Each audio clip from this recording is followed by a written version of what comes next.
एक ऐसा बादशाह जिसके पास दौलत थी, लश्कर थे, महल थे और सबसे ज्यादा उसके पास वो चीज थी जो इंसान को तबाह कर देती है, तकब्बुर। वो कहता था, कौन मुझे गिरा सकता है? मैं ही इस जमीन का खुदा हूं। लेकिन एक रात एक ऐसी चीज ने बाबुल को हिला दिया जिसका तसव्वुर भी किसी के जहन में नहीं था। न तलवार का वार, न तीर का हमला, न किसी बड़े लश्कर की ताकत, बस एक ऐसी मखलूक जो नजर भी ना आए, जिसके आगे नमरूद की लाखों की फौज सब बेबस हो गए और आखिरकार उन्हें मिट्टी में मिलाकर हलाक कर दिया गया। पुराने इराक यानी बाबुल की जमीन के पास एक ऐसी सल्तनत जहां सिर्फ एक ही आवाज का हुक्म चलता था, नमरूद। कुरान करीम में इस बादशाह का कोई जाती नाम नहीं मिलता, लेकिन तफसीर इब्न कसीर और कुछ रिवायतों के मुताबिक ये बादशाह नमरूद था, जो उस जमाने का बेहद ताकतवर और मुतकब्बिर हुक्मरान था। लोग उसके कदम की आहट से लरज़ जाते। उसके महल के साए में शहर खड़े थे और इंसानियत अपनी गर्दन उसके तकब्बुर के आगे झुका चुकी थी। नमरूद कहता, रिज्क मैं देता हूं, जिंदगी मैं देता हूं, मौत मेरे हुक्म से होती है। वो न सिर्फ बादशाह था, अपने आप को रब कहता था। एक दिन नमरूद के पास एक नजूमी आया और उसने बताया, एक ऐसा बच्चा पैदा होने वाला है जो तेरी हुकूमत और तेरी खुदा होने के दावे को तोड़ कर रख देगा। नमरूद का चेहरा सुनहरी महलों में भी पीला पड़ गया। उसने हुक्म दिया, अब से कोई माँ बच्चा पैदा ना करे, हर बच्चे को कत्ल कर दिया जाए। गलियों में फरियादें उठी, माओं की आंखों से आंसू बहने लगे और जुल्म के नक्शे कदम खून में डूब गए।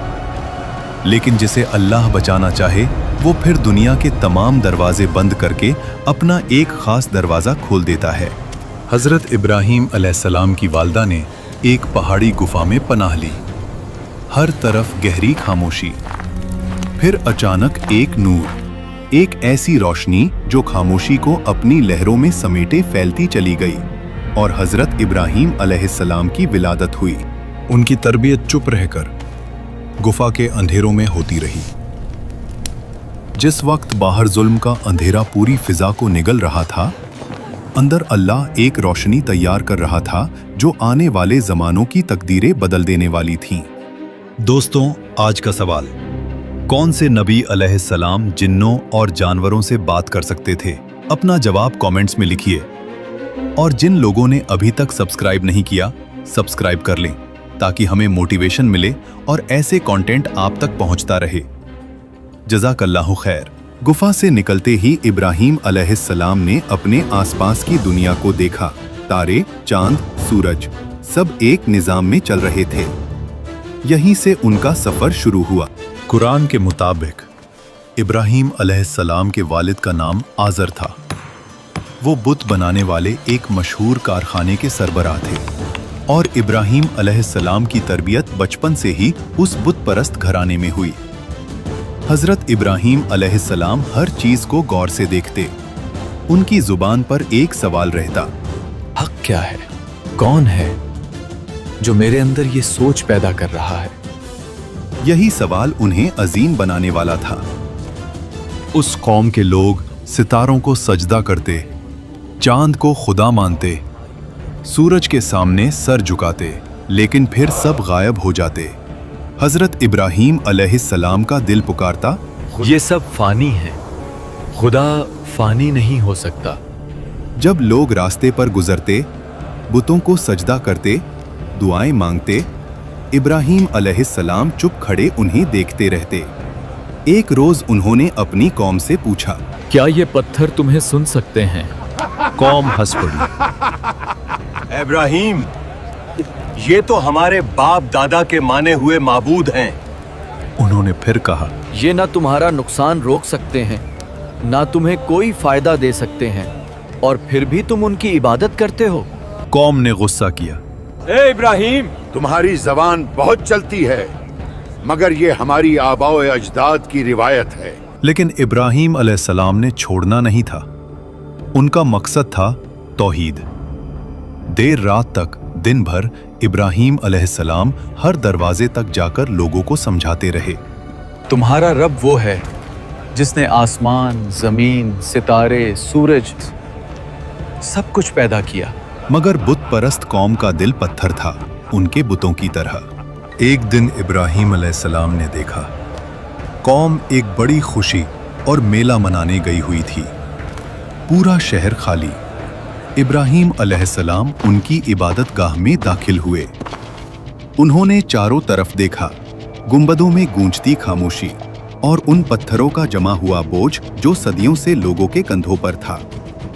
उन्होंने एक गहरी सांस ली। आज इन्हें जवाब देना होगा। फिर एक एक करके अपनी कुल्हाड़ी से बुतों को गिराना शुरू किया। कोई जमीन पर गिरा, कोई टूट कर बिखरा, किसी का चेहरा चूरा चूरा हो गया और आखिरी में सबसे बड़ा बुत इब्राहिम अलैहिस्सलाम ने वो कुल्हाड़ी उसके कंधे पर लटका दी। जब लोग वापस आए और अपनी इबादत गाह की हालत देखी तो चीख उठे, ये सब किसका काम है? किसी ने कहा, इब्राहिम नाम का जवान हमेशा हमारे बुतों की बुराई करता है। इब्राहिम अलैहिस्सलाम को दरबार में बुलाया गया। उनसे पूछा गया, इब्राहिम, क्या तुमने इन्हें तोड़ा है?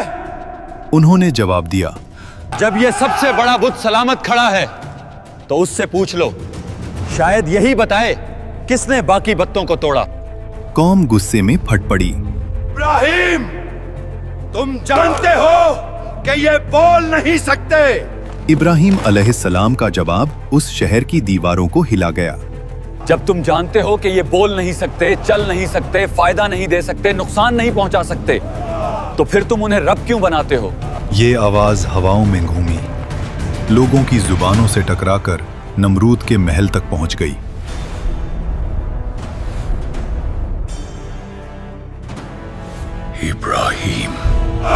इब्राहिम अलैहिस्सलाम को नमरूद के दरबार में लाया गया। आज यहां कोई आम मुलाकात नहीं थी। एक तरफ ताज, तख्त, लश्कर, जंग, दूसरी तरफ एक अकेला नबी, मगर दिल आपा हिल गया। सच हमेशा दो रास्ते देता है, या झुक जाओ या जला दो। नमरूद ने जला देने का रास्ता चुना। उसने हुक्म दिया, सबसे बड़ी आग जलाओ जो इस जमीन ने कभी न देखी हो।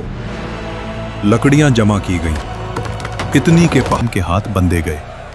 जालिम कौम हंस रही थी। नमरूद अपने तकब्बुर में ये सब देख रहा था। और फिर इब्राहिम अलैहिस्सलाम को आग में डाल दिया गया। जमीन ने सांस रोक ली। आसमान साकूत में डूब गया। और फिर अर्श इलाही से हुक्म उतरा, ए आग, इब्राहिम पर ठंडी हो जा और सलामती बन जा। आग की फितरत बदल गई। जलाने के लिए पैदा हुई थी, लेकिन रब ने उसे इत्मीनान का बिस्तर बना दिया। आग के बीच सब्ज घास उगाई। इब्राहिम अलैहिस्सलाम मुस्कुराते हुए खड़े हुए, कपड़े बेऐब, जिस्म सलामत। रूहानी नूर उनके चेहरे पर चमक रहा था। जालिम कौम की आंखें ता है। पहले एक मच्छर, फिर दो, फिर लाखों। मशालें बुझ जाती हैं, फौज भागती है, घोड़े बेकाबू हो जाते हैं, सिपाही चीखते हुए अपने बादशाह को पुकारते हैं। एक ऐसी मखलूक जो इंसान की नजर में कुछ नहीं, एक अजीम फौज को धूल में मिला देती है।